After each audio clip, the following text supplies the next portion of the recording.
there, my name is Sharon and I would like to share with you today some tips and tricks that I use when I'm relocating. I have relocated to several cities over the years. For example, I've gone from Fort Lauderdale, Florida to Fairfax, Virginia, to Bloomington, Indiana, to Tuscaloosa, Alabama, and Tuscaloosa, Alabama to Tacoma/Gig Harbor, Washington.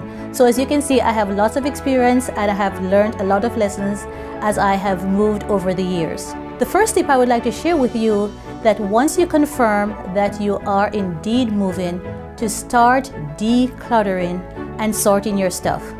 I cannot tell you how important that is to do. You get a folder, you make a list, and just identify the things that you would want to keep, what you'd want to donate, and what just belongs in the trash.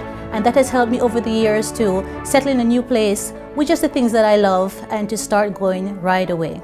The second thing I would say is to identify all your important documents, birth certificates, passports, insurance policies, school records. Keep those all in a safe place, because when you move, you want to have those handy and you want to make sure that those are not lost at all. These you will take with you. If you're flying, take them on the plane with you. If you're driving in a car, they travel with you. They do not go on the truck. Remember, in your own person. The next tip is to check around for schools if you have school-age children. The Chamber of Commerce is a great resource for you to use.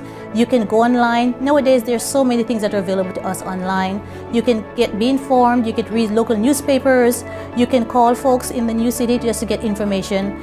But check these things out for yourself. If you want to find places of worship, where the hot spots are, you can check those as well. The other thing I would say is, as you figure out how you're going to manage your move, is to make sure that you pack your stuff in boxes. Sometimes we get lazy, especially if we're just going to move by ourselves, to kind of think that you can just throw things in baskets or bags. But packing in boxes really helps you to really manage your items and to keep them safe.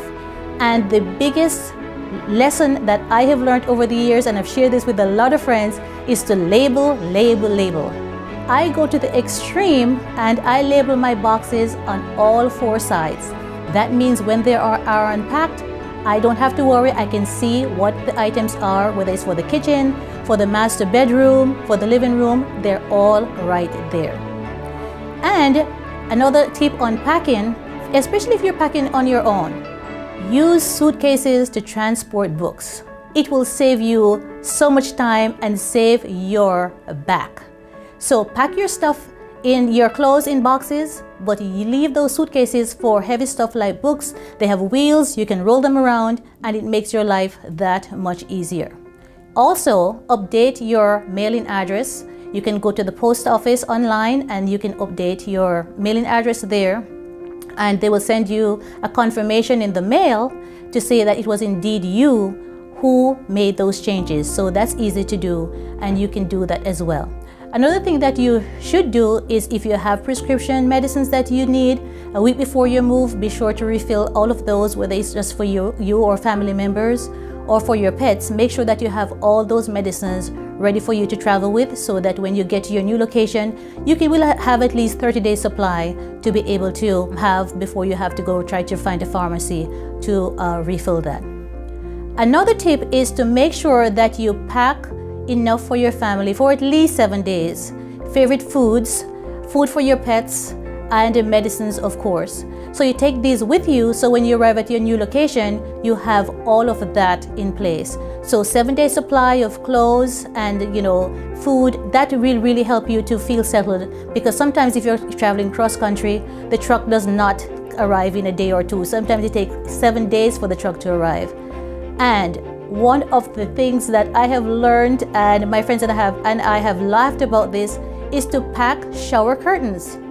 If you get to a home that does not have the glass around for the shower, you will regret not having shower curtains when you're ready to take a shower and find that you're in a wet, sloppy bathroom.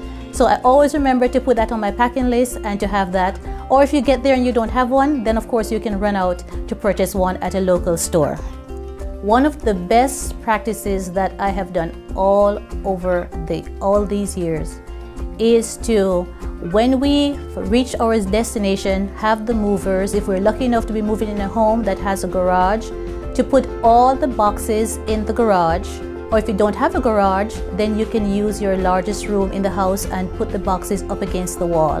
Because they're already labeled, you know, for the kitchen, master bedroom, whichever room there is, then there's no worries. And you remember my tip, all 4 sides are labeled, so then you can reach for your boxes. That way the house is not cluttered. You can just take a box at a time, and I always try to set up a room at a time, so my friends and family are always amazed with how quickly I can get a home set up. Sometimes within a week we are up and running with even curtains hanging and wall hangings on the wall, and that's because I can choose the boxes that I want to take to each room, and I can set up the bedroom, I can do the bathroom, I can do the kitchen, and just take my time, so I'm not rushed at all. We have totally enjoyed living in Gig Harbor. We watched the second bridge being built, and uptown Gig Harbor has totally been transformed with the beautiful shops, a lovely movie theater, as well as medical facilities. In Tacoma, we love the parks. We love going to the farmers market and enjoy the many restaurants that are available. Tacoma is truly the city of destiny. And the last thing I would say, and sometimes we don't talk about this enough, is that when you move to a new city, don't be surprised if you feel a little bit blue or a little bit depressed, because truth be told, you have left all friends and sometimes most of your family behind. So it's not strange to feel a little bit sad about that. What I encourage you to do is to take a walk at the park, to meet people. There are local markets, there are coffee shops that you can go to. There's so many libraries around that you can go and, you know, meet new people in those spaces and places. So don't be surprised if you really feel, you know, kind of not yourself for a couple of months.